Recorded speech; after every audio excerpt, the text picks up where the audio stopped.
guys. Ano kaya ito? May tao guys. Ayun.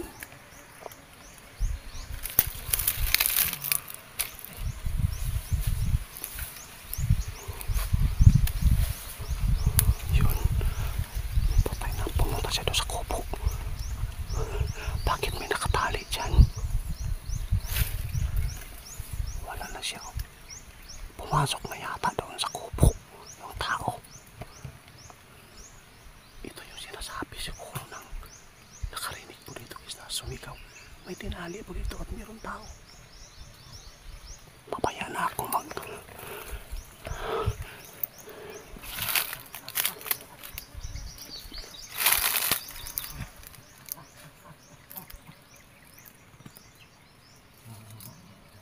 tumatawa siya sa loob. Ano kayang ginagawa niya doon? Parang meron siyang pinagtatawanan. Parang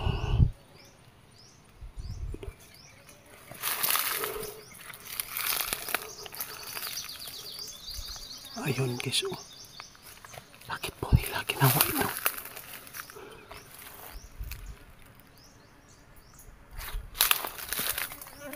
Tapa lang tayo. Liputin ko isa.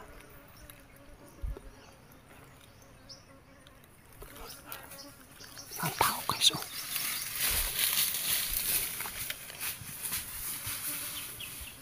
Tumakbo ng demonyo. Ano kayang ginagawa niya? Baka pinatay po niya yun. Guys, samahan niyo po ang aking iisa po solo exploration po ito, no. Napunta na po ni Ramil dito guys, at nadaanan ko na po itong area dito kung saan po tayo pumupunta po doon sa mga aswang. Ngayon ko lang makikita yung abandoned house na sila sabi ni Ramil. Kasi kagabi po daw nang dumaan po yung nag-harvest po ng gulay dito, meron po daw silang narinig po dito na nagsisigawan, nagmamakaawa, at saka itong area dito guys, no, ang dami na po mga tao po na inaatake po ng mga manananggal po dito. Kaya nandito po tayo ngayon. Samahan niyo po ako. Kung meron man tayong masagopa ngayon ay sana po ay hindi tayo mapapahamak dahil mag-isa lang po tayo. Tugunan ko lang po yung chat po sa atin kasi nagkakagulo po talaga daw na nang marinig po nila kagabi, alas 6 po ng gabi, na nadaanan po na dito kasi nag-harvest po sila ng cucumber. Kaya ito yung mga area dito guys. May mga sakahan. Kaya yung abandoned house na yan hindi ko pa napuntaan. Si Ramil lang po nakapunta doon. Kaya tara na. Dito na tayo guys. Distansya pa konti dito yung abandoned na doon na house po. Matagal na po siguro itong iniwanan may-ari dahil po ay sa daming aswang. Yung nanirahan po dito yung mga aswang na dito. Kaya sabi ni Ramil, manananggal po daw yung nasakupan na dito. At saka meron po daw 3 ulo. Ano kaya ibig sabihin nito? Baka merong ipinanganak po dito na 3 ulo, 1 katawan.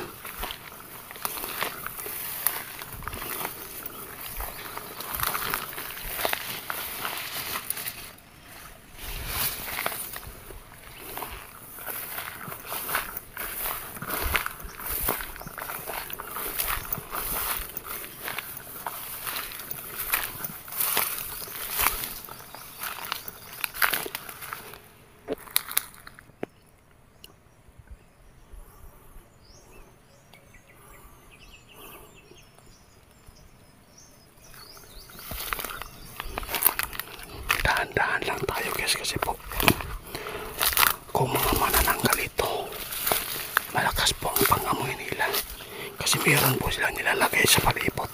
Kaya di lang tayo maingay, magbulong-bulungan na lang tayo.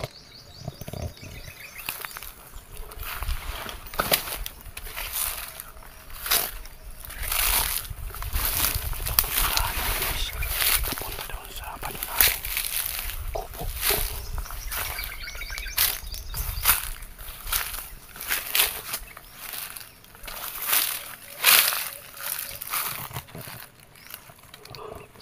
Tingnan po ninyo yung mga damo.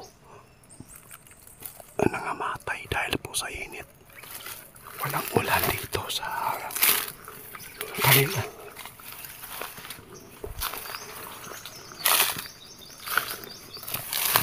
Papunta na tayo.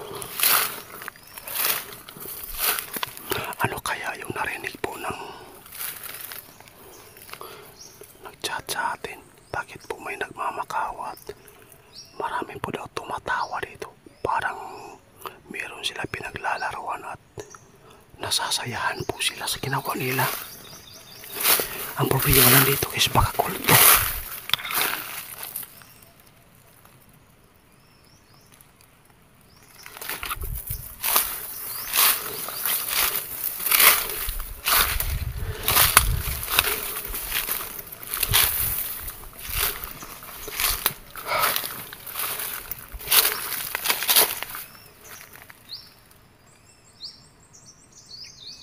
Wala kang makikitang bahay dito, guys. Ito lang yung abandonadong house dito na makikita natin. Asan kaya banda?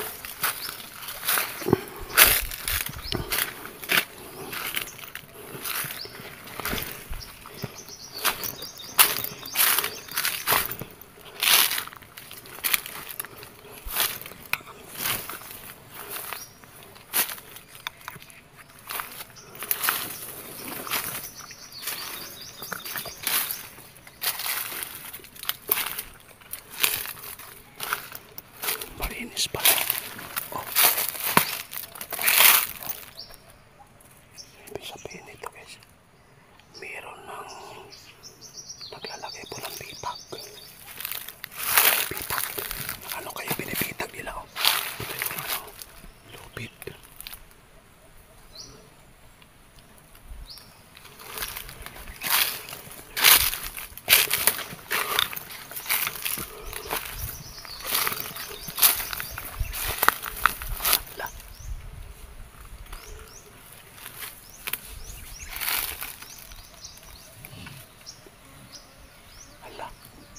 Ito yung kubo, guys.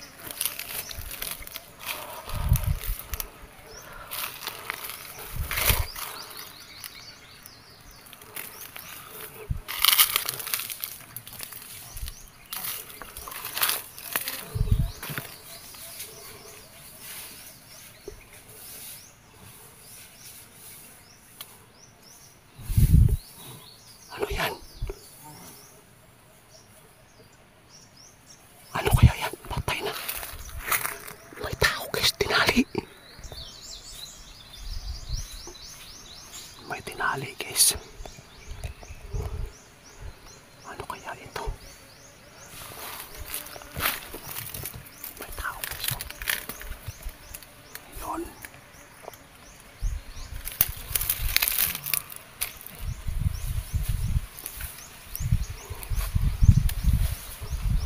Yun. Patay na. Pumunta siya doon sa kubo. Bakit may nakatali dyan?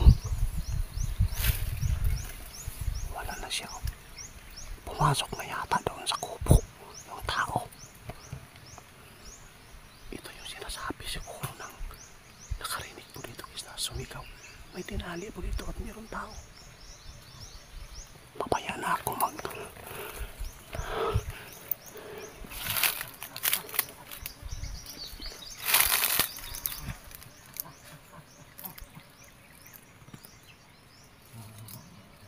tumatawa siya sa loob. Ano kayang ginagawa niya doon? Parang meron siyang pinagtatawanan. Parang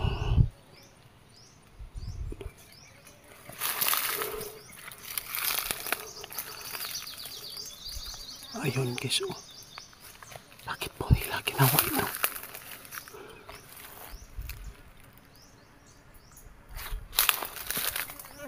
Tapa lang tayo. Libutin ko isa.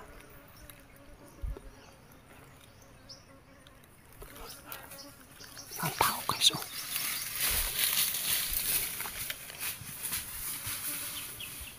Tumakbo ng demonyo. Ano kayang ginagawa niya? Baka pinatay po niya yun. Grabe, guys. Bumasa na yung langis ko, guys. Parang lumabas po yung mga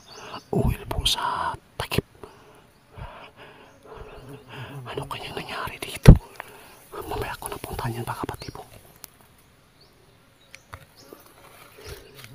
Dito ako dadaan. Dito. Ito lang. Tumakbo na siya.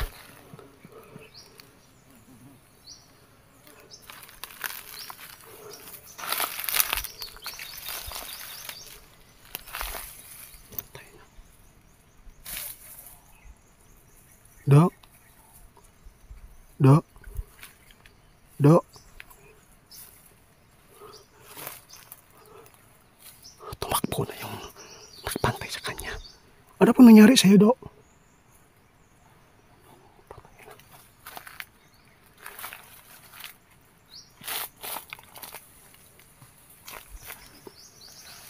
Bumalik siya, guys. Bumalik.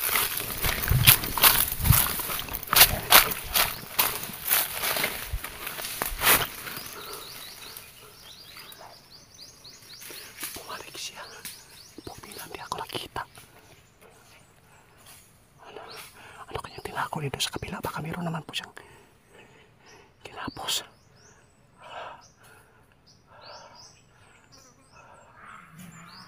Patay na. Patay.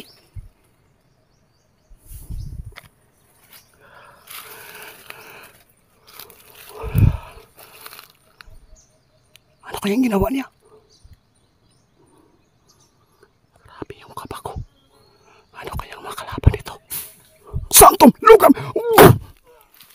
Aswang ka, demonyo ka!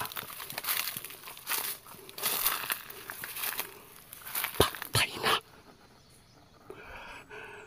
Aswang. Ito yung mga manananggal, guys. Meron siyang ginapos.